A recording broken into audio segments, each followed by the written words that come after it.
नमस्कार, मिड सरल पर आपका बहुत बहुत स्वागत है। क्लास 12 फिजिक्स चैप्टर नंबर 2 वैद्युत विभव तथा धारिता हम लोग ये पढ़ रहे थे। कल हम लोग संधारित्र वाला टॉपिक खत्म किए। आज संधारित्र के बाद का टॉपिक खत्म करेंगे। चलिए, संधारित्र में इसके पहले मैंने आप लोगों को गोलीय चालक संधारित्र की धारिता पढ़ाया था। आज देखेंगे प्रतिरोधों संधारित्रों का संयोजन। संधारित्रों का संयोजन, इसका संयोजन हमें दो प्रकार से पढ़ना है। एक है श्रेणी क्रम संयोजन और दूसरा समांतर क्रम संयोजन। पहला हमने रखा है श्रेणी क्रम संयोजन, उसके बाद कल पढ़ेंगे समांतर क्रम संयोजन। देखो, जैसे हम संधारित्र में श्रेणी क्रम और समांतर क्रम लगाएंगे ना, वैसे ही प्रतिरोध इसके बाद वाले चैप्टर में भी श्रेणी और समांतर पढ़ना पड़ेगा। फिलहाल अपन संधारित्र में अभी एकदम डिटेल समझ के रखेंगे, ठीक। देखो, ये हमारा छोटा नन्ना मुन्ना डायग्राम है। थ्योरी अभी बताऊंगा, थ्योरी जैसे बताऊंगा वैसे आप लोग नोट कॉपी में नोट कर लेना। उसके बाद डेरिवेशन करेंगे, ठीक। और एकदम ज्यादा लंबा चौड़ा थ्योरी लिखने की जरूरत नहीं है, जैसे बुक में दिया होगा। बस सिंपल छोटा सा थ्योरी लिखना है। 3 नंबर का वैसे भी क्वेश्चन है, 3 से 5 नंबर का, ज्यादा लिखना नहीं रहेगा। चलिए, इस चैप्टर से वैसे भी लॉन्ग क्वेश्चन तो इस चैप्टर से ना ये क्वेश्चन थोड़ा सा आने की संभावना कम है, लेकिन इंपॉर्टेंट जरूर है, क्योंकि इससे हम लोग न्यूमेरिकल बनाएंगे। देखो, थ्योरी क्या लिखेंगे। सबसे पहले श्रेणी क्रम संयोजन लिखें, तो इसके बारे में हमें बताना पड़ेगा कि श्रेणी क्रम संयोजन है क्या चीज। तो श्रेणी क्रम संयोजन की परिभाषा क्या लिखेंगे, उसके पहले समझ लो, यह हमारा संधारित्र है। क्या है? संधारित्र। यह संधारित्र की पहली प्लेट है और यह संधारित्र की दूसरी प्लेट। यह संधारित्र की पहली प्लेट, यह दूसरी प्लेट, यह पहली प्लेट और यह दूसरी प्लेट। यहां तक एकदम बात क्लियर है, किसी को कोई दिक्कत वाली बात नहीं। देखिए, श्रेणी क्रम संयोजन में क्या होगा, प्रत्येक संधारित्र का दूसरा प्लेट, प्रत्येक संधारित्र का दूसरा प्लेट अगले संधारित्र के पहले प्लेट से जुड़ा रहता है। प्रत्येक संधारित्र का जो दूसरा प्लेट है अगले वाले संधारित्र के पहले प्लेट से जुड़ता है। देख लो, 2-1 का क्या बोल रहे हैं। प्रत्येक संधारित्र का जो दूसरा प्लेट है अगले संधारित्र के पहले प्लेट से जुड़ा रहता है। 2-1 बन चुका। यस, आगे यहां तक समझ में। प्रत्येक संधारित्र का दूसरा प्लेट अगले संधारित्र के पहले प्लेट से जुड़ा रहता है। इस संयोजन को हम श्रेणी क्रम संयोजन कहते हैं। इस संयोजन को क्या कहते हैं? श्रेणी क्रम संयोजन कहते हैं। यहां तक एकदम क्लियर। कुछ नहीं किए, हमने सिर्फ ये बताया श्रेणी क्रम संयोजन है क्या। तो क्या बताए, प्रत्येक संधारित्र का दूसरा प्लेट अगले संधारित्र के पहले प्लेट से जुड़ा रहता है। देख लो, इसका दूसरा प्लेट इसके पहले प्लेट से जुड़ा है और इसका दूसरा प्लेट इसके पहले प्लेट से जुड़ा है। यहां तक एकदम बात समझ में आ गई। आगे बढ़िए, अब लिखेंगे माना C1, C2 और C3। माना C1, C2, C3 तीन संधारित्र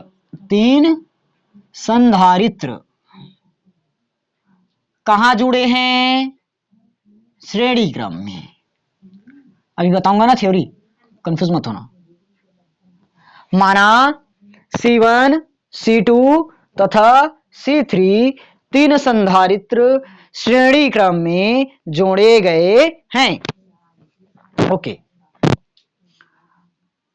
पहले संधारित्र के पहले प्लेट को प्लस Q आवेश देने पर, ध्यान समझो, पहले संधारित्र के पहले प्लेट को प्लस Q आवेश देने पर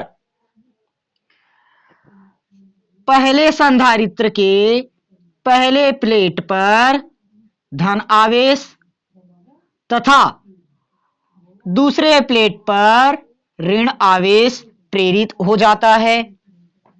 ऋण आवेश क्या हो जाता है? प्रेरित हो जाता है। यही प्रक्रिया लगातार चलती है और अंतिम संधारित्र का प्लस आवेश अंतिम संधारित्र का प्लस आवेश पृथ्वी में चला जाता है। क्लियर? अंतिम संधारित्र का प्लस आवेश पृथ्वी में चला जाता है और अंतिम प्लेट पर केवल माइनस आवेश शेष रह जाता है। बस इतना ही थ्योरी लिखना है। C1, C2 और C3 के बीच उत्पन्न विभवांतर क्रमशः V1, V2 और V3 है। देखो थ्योरी जो मैं बताया हूं उतना ही नहीं है, ये और बढ़ेगा, थ्योरी एकदम लंबा चौड़ा होगा, लेकिन मैंने सिर्फ उसको काट कर एकदम आप लोगों के लिए शॉर्ट कर दिया है ताकि पेपर में हम उतना ही थ्योरी लिख पाए जितनी की हमें जरूरत है एग्जामिनर को समझाने की।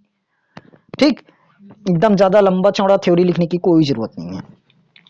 सबसे पहले यही समझेंगे। माना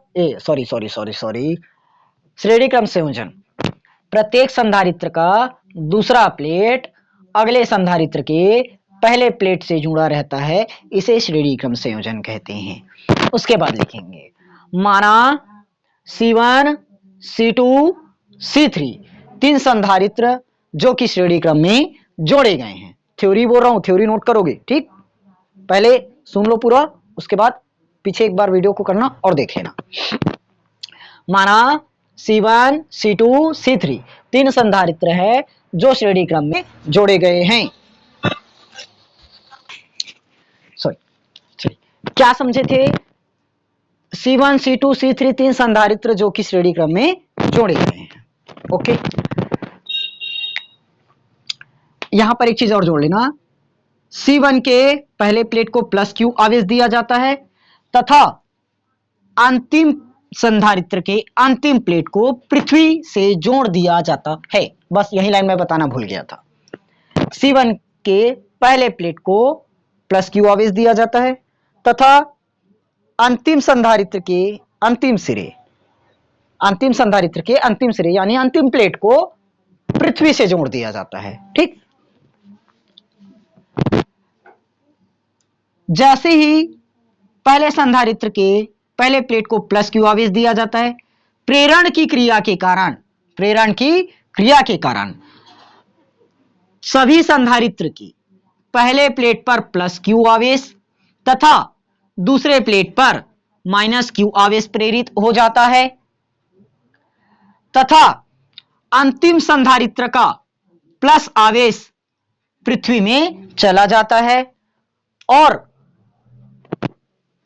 अंतिम संधारित्र की दूसरे प्लेट पर केवल माइनस आवेश बच जाता है।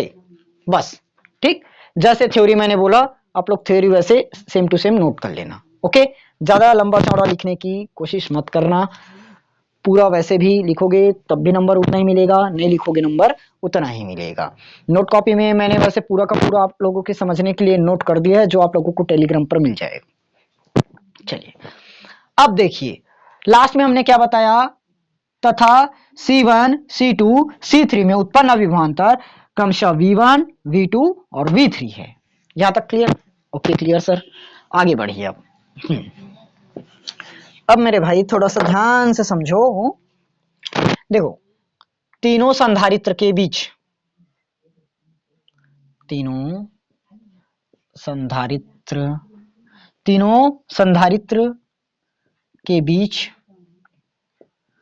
उत्पन्न विभवांतर जो है, उत्पन्न विभवांतर क्रमशः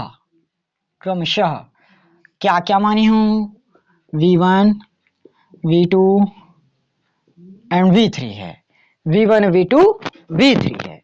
अब ध्यान से देखिए, मैंने आप लोगों को धारिता के लिए एक चीज पढ़ाया था, क्या था वो? Q प्रोपोर्शनल में V था। Q प्रोपोर्शनल में क्या था? V था। तो Q के बराबर में हमने लिया था एक नियतांक C, इंटू में आया था V, आ गया था। अब श्रेणी क्रम और समांतर क्रम में याद रखना, जो अलग होगा उसको निकालना है। यहां पर Q आवेश है, यहां C क्या है? धारिता है। तो C, Q और V तीन चीज है। देखो C और V, C तो दोनों में कॉमन रहेगा, इसको बाद में बताऊंगा। फिलहाल देखो v का मान निकालना है, v का, क्योंकि v1 v2 और v3 तीन प्रकार से हैं, तो हमें कुल विभवांतर चाहिए यानी कि परिणामी विभवांतर चाहिए। तो q बराबर में हमने पढ़ रखा है cv, q बराबर में क्या जानते हैं cv, क्योंकि q बराबर होता है cv। अगर यहां से मैं v निकालूं तो मिलेगा q के बटे में c, q के बटे में c। समझ में आया? यस आ गया। अब देखो हमें क्या चाहिए, परिणामी विभवांतर। यहां से मैं v1 का मान निकाल देता हूं, तो ये हो जाएगा q और बटे में क्या हो जाएगा c1, v2 ये हो गया हमारा q, बटे में v2 के लिए संधारित्र क्या है c2, तो ये हो जाएगा c2। जहां पर v3 विभवांतर ली हो उसका संधारित्र क्या है मेरे भाई, तो बोलोगे सर c3 है, तो लिखो 1/c3। ये हमने किया 1/c3। एकदम समझ में आ गया? आ गया। अब निकालेंगे अपन परिणामी, परिणामी विभवांतर, परिणामी विभवांतर, परिणामी विभवांतर यानी कि v बराबर में बोल रहे हो v1 plus v2 plus v3, v1 plus v2 plus v3। बस मेरे भाई कुछ नहीं बचा, यहां पर वैल्यू पुट का काम बचा। चलिए, तो हमने v का मान पता किया, q के बटे में c है, बराबर v1 का मान हमने रखा q के बटे में c1, प्लस v2 का मान रखा q के बटे में c2, प्लस v3 का मान रखा q के बटे में c3। ये लो, यहां तक एकदम सही समझ में आया। देखो यहां से ये हो जाएगा हमारा q के बटे में c, यहां से मैं सब में से क्या कॉमन कर सकता हूं, q को, साफ साफ दिख रहा है। बचा मेरे पास 1/c1, यहां पर 1/c2 एंड यहां 1/c3 बच गया। अब देखो q इधर इंटू में इधर आएगा तो डिवाइड में हो जाएगा, तो q से q अपन काट सकते हैं, कट गया। तो इधर मेरे पास बचा 1/c, इस तरफ बचा 1/c1 plus 1/c2 plus 1/c3। समझ में आ गया होगा मेरे ख्याल से, क्लियर है। आगे बढ़े, ये लीजिए, यही हमारा क्या है, यही क्या है संधारित्र के, संधारित्र का श्रेणी क्रम संयोजन का सूत्र है। यही क्या है, संधारित्र के श्रेणी क्रम संयोजन का सूत्र है। एकदम साफ साफ समझ में आ गया, किसी को कोई दिक्कत वाली बात नहीं है। आगे बढ़ेंगे। देखो यहाँ पर अगर आप लोगों को दिक्कत कर रहा है तो एकदम थोड़ा सा और पढ़ने की जरूरत पड़ेगी इस क्वेश्चन को, क्योंकि ये क्वेश्चन उतना ज्यादा है नहीं, टॉपिक एकदम छोटा सा है। ठीक, ये था हमारा श्रेणी क्रम संयोजन का सूत्र। कल पढ़ेंगे हम लोग समांतर क्रम संयोजन का सूत्र। ओके, मेरे ख्याल से सभी को ये बात समझ में आ गई है कि ये टॉपिक को सॉल्व कैसे करना है। ओके, अब आप लोग 2-3 बार इस पर अच्छे से प्रैक्टिस कीजिए, थ्योरी को लिखकर बार बार उसको पढ़ने की, अच्छे से चित्र को बनाकर थ्योरी याद करने की कोशिश कीजिए तो हो जाएगा। ओके, चलिए अब आएंगे हम लोग कल समांतर क्रम संयोजन के साथ। तब तक के लिए जय हिंद।